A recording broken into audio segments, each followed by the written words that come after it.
Ahora sí tenemos en línea, tenemos vía Meet una entrevista que hace rato teníamos ganas de hacer sobre un tema que venimos tratando, que venimos charlando y hoy le vamos a dar otra perspectiva más, pero además porque teníamos ganas de charlar con Lucas Michelot de la Asociación de Abogados Ambientalistas, a quien admiramos por su trabajo y a quien seguimos hace mucho y bueno, no habíamos tenido todavía oportunidad aquí en Plataforma Soberanía de charlar con él. Lucas, ¿nos escuchás?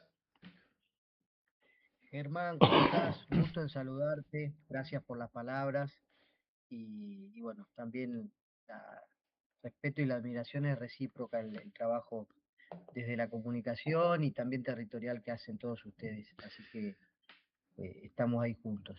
Lucas, te agradecemos el ratito porque más sabemos que estamos en días álgidos para la tarea que Mm. llevas adelante. Venías de otras reuniones y cuestiones y bueno, por eso te agradecemos mucho este ratito.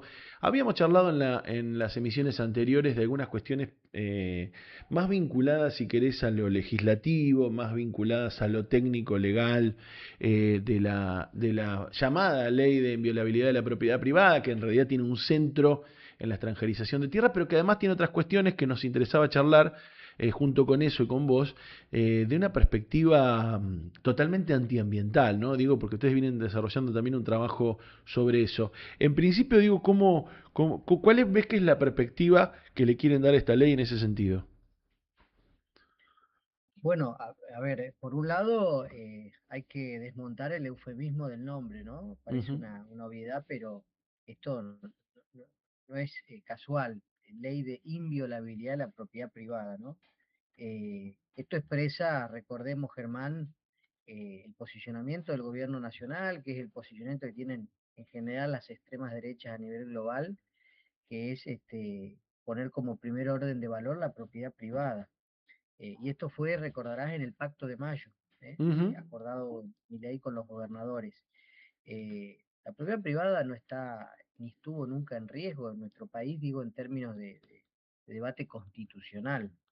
Lo que hay, como te decía, es un eufemismo que en general es una gran trampa de, a partir de esta iniciativa, incorporar un paquete, ¿no? Un plan, un programa de desregulación y de regulación a favor de sectores económicos concentrados, del capitalismo transnacional concentrado, donde la ley de tierras, bueno, es la columna vertebral.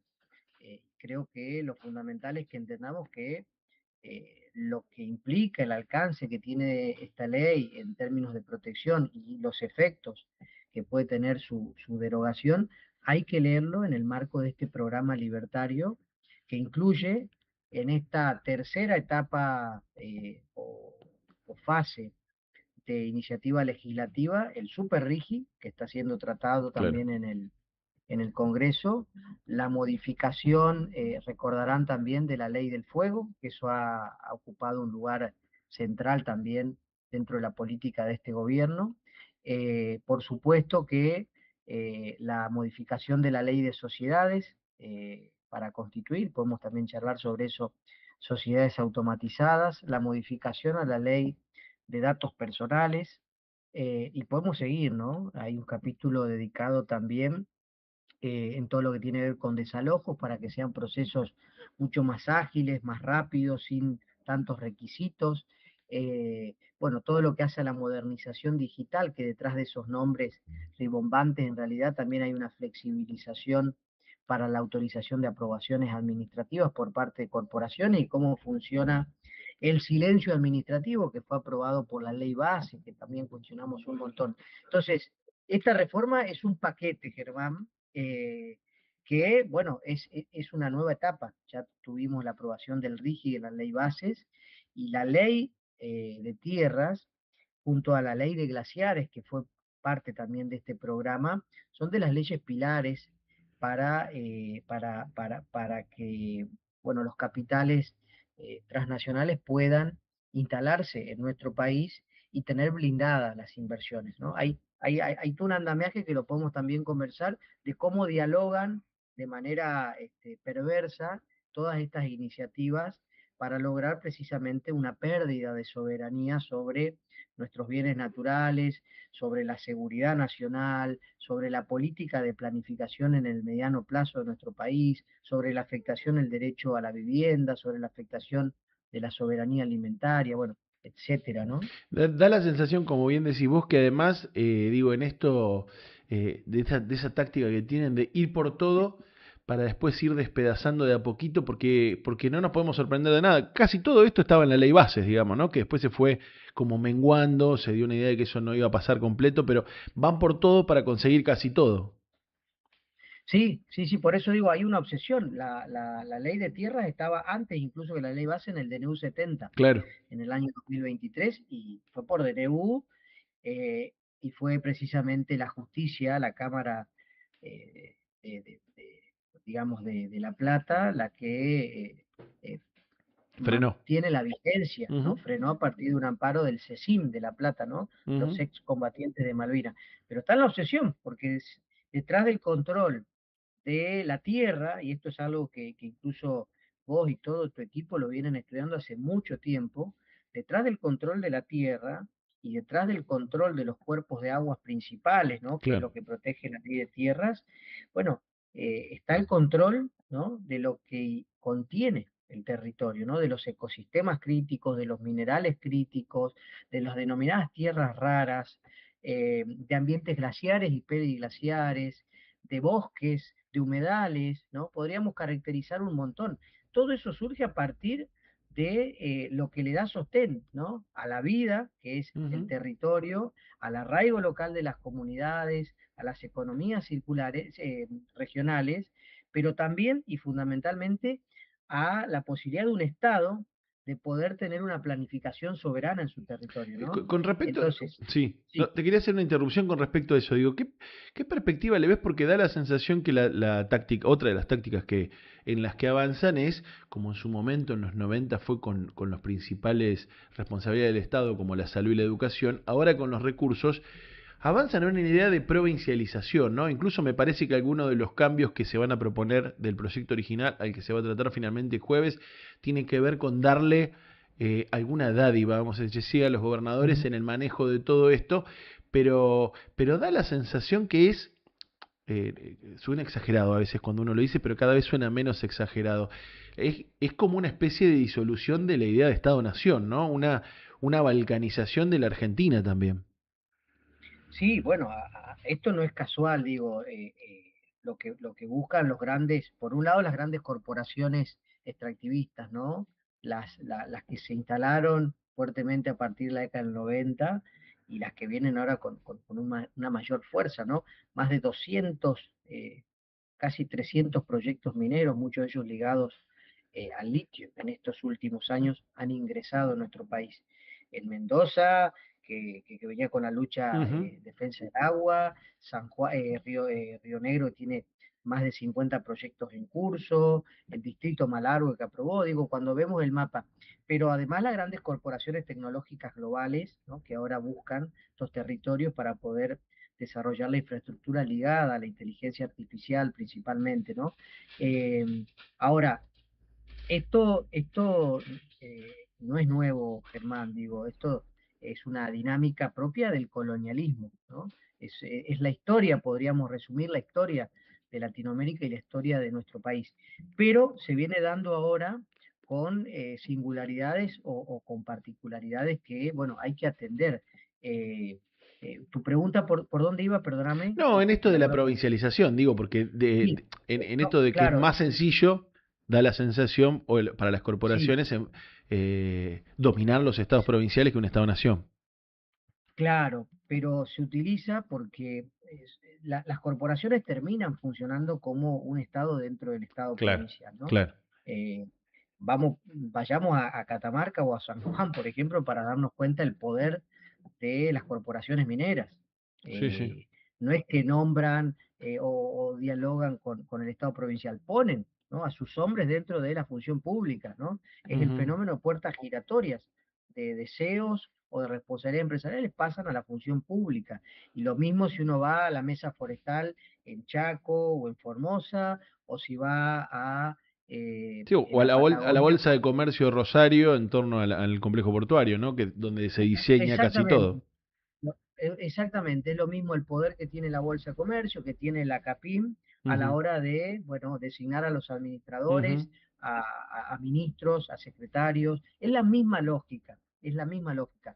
Pero acá hay algo central, que es la tergiversación de estos principios, ¿no? Hay un principio muy importante que es el federalismo de concertación, ¿no? Que obliga en la defensa del ambiente, de los territorios y en el marco incluso de las políticas soberanas a articular, ¿no? Porque los ecosistemas no están fragmentados, ¿no? claro. Y esto requiere una mirada federal, esto requiere una mirada profundamente nacional.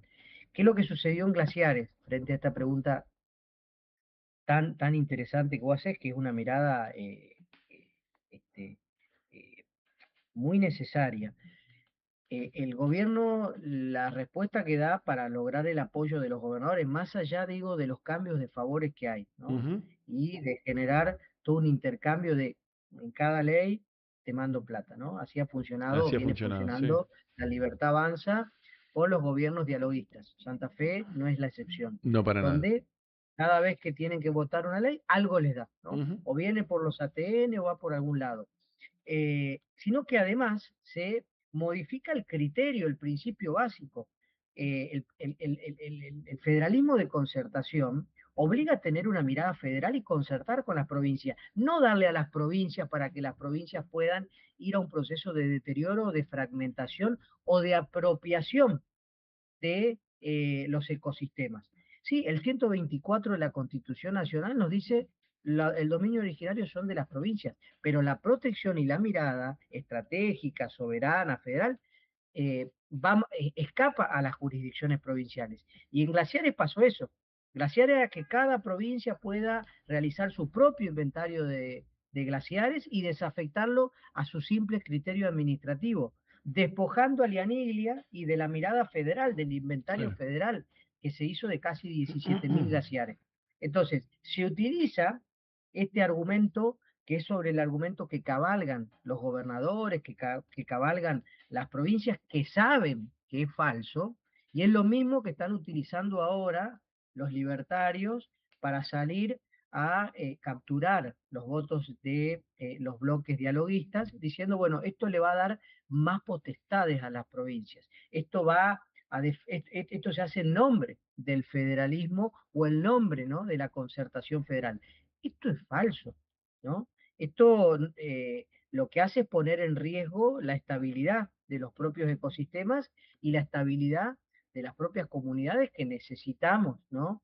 De nuestro Sí, territorio, de nuestras cuencas, etcétera. no escapa de la lógica, digo, de que la Argentina se transforme en dos o tres territorios de poder extractivo y bueno, y el resto sobra, ¿no? Digo, porque aparte pensaba en esto de la disolución del Estado-Nación, que quizás algunas provincias que tengan los recursos decidan hacer sus negocios y bueno, y el resto que se las arregle. También es medio así, digo, ¿no? La minería, la soja, el petróleo y Sí, bueno, y el resto de la Argentina claro. sobra. ¿Cuál es la perspectiva que vos ves con respecto a, o capaz que es una sensación, ¿viste? Que uno tiene ganas de que pase, pero vos que estás recorriendo, que están haciendo asambleas en los lugares, da una sensación de que este puede ser un punto de inflexión en torno al apoyo, a una parte del apoyo popular, o que por lo menos ha despertado más rechazo. ¿Lo ves así? ¿No es tan así?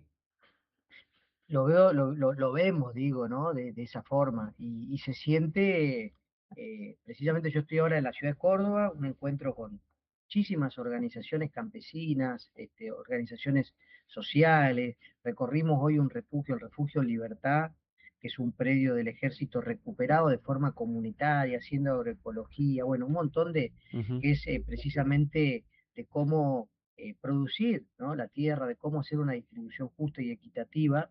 eh, y estuvimos también hace pocos días en Chaco con una discusión parecida, y hay una sensación de que estamos, en lo que decís vos, en un punto de inflexión, ¿no? Que estuvo muy cerca, digo, por fuera de lo que fue la cuestión universitaria, de la reforma universitaria, el ujú. financiamiento universitario y la embestida en el sector de discapacidad con eje eh, En los con recortes. eje con eje en los recortes.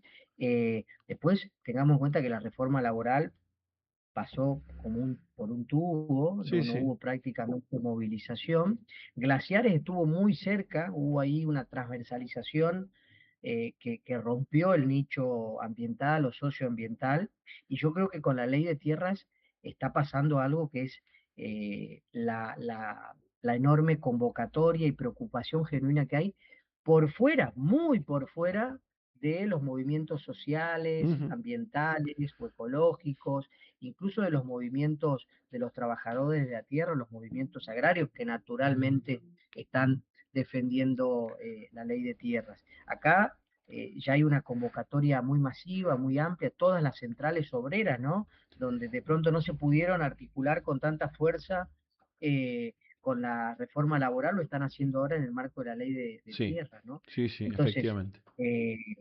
hay algo que está pasando que tenemos que observar, que probablemente pueda ser el primer quiebre que tenga el gobierno nacional y que venga a partir de esta ley, ¿no? Lucas, nada, te agradecemos muchísimo el tiempo. Seguro te vamos a volver a molestar porque además da la sensación de que este del jueves es un round más. Digo, no es la batalla completa como hemos aprendido que es con este gobierno. Y más allá de lo que suceda legislativamente, todavía después falta el capítulo de diputados y seguramente volveremos a charlar.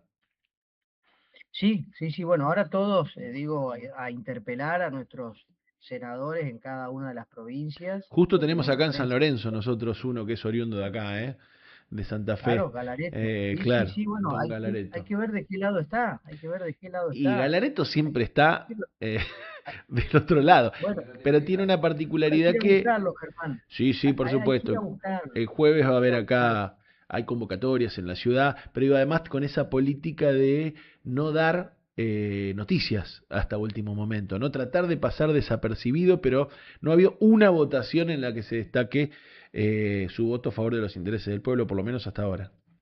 Hay que ir a buscarlo y si no vota con conciencia socioambiental, con conciencia de clase y es consciente de la entrega de Ujú. soberanía que está haciendo, tiene que tener la seguridad, Galareto, de que no va a poder tomar un café nunca más en la provincia, en ningún bar, y no va a poder caminar tranquilo por las calles. Y esto no es una amenaza, es el clima, es la indignación social que hay.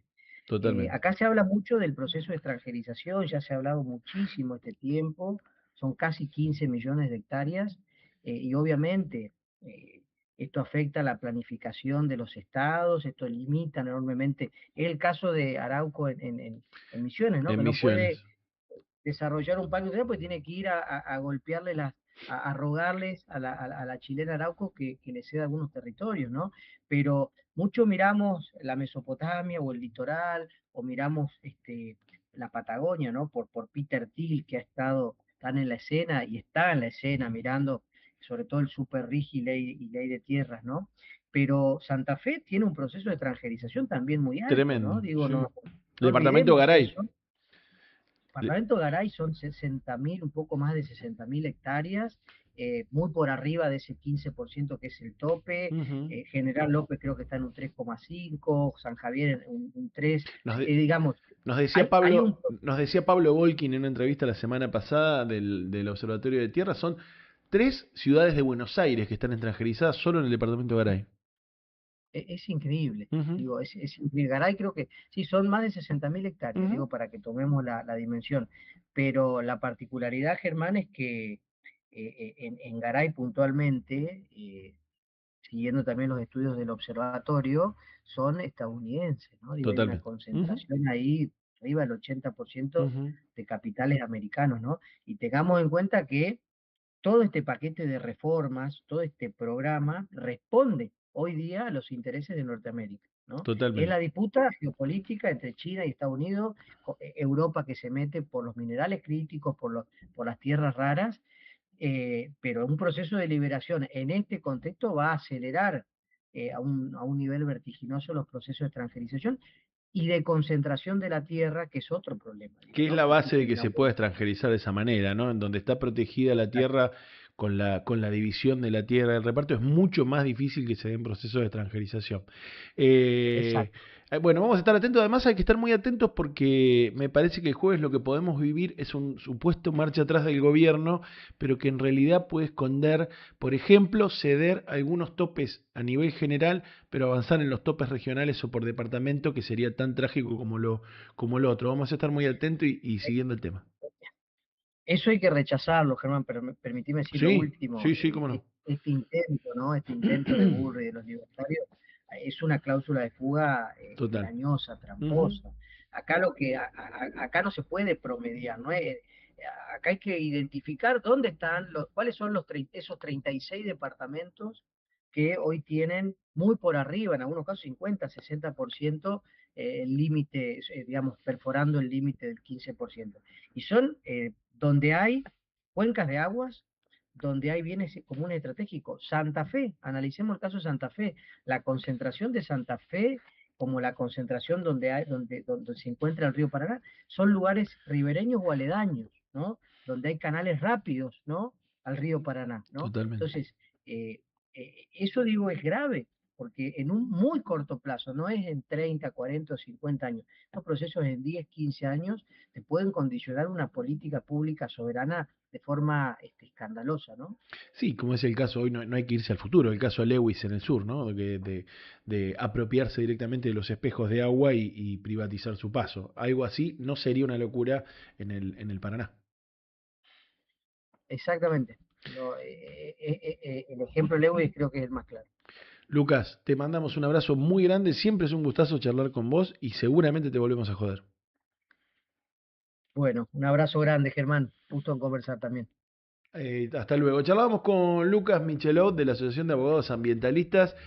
Una mirada siempre muy interesante la de Lucas, pero además porque, digo, más allá de su rol como abogado y como abogado ambientalista, porque es un gran militante de las causas ambientalistas y recorre el territorio. Nos estaba contando, antes que saliéramos a salir, estaba en una asamblea en Córdoba, digo, conociendo esta perspectiva de estos debates directamente desde el territorio, ¿no? Que es donde se ve más claro y se desmantelan estas trampas legales, estas ideas que son solamente problemas jurídicos.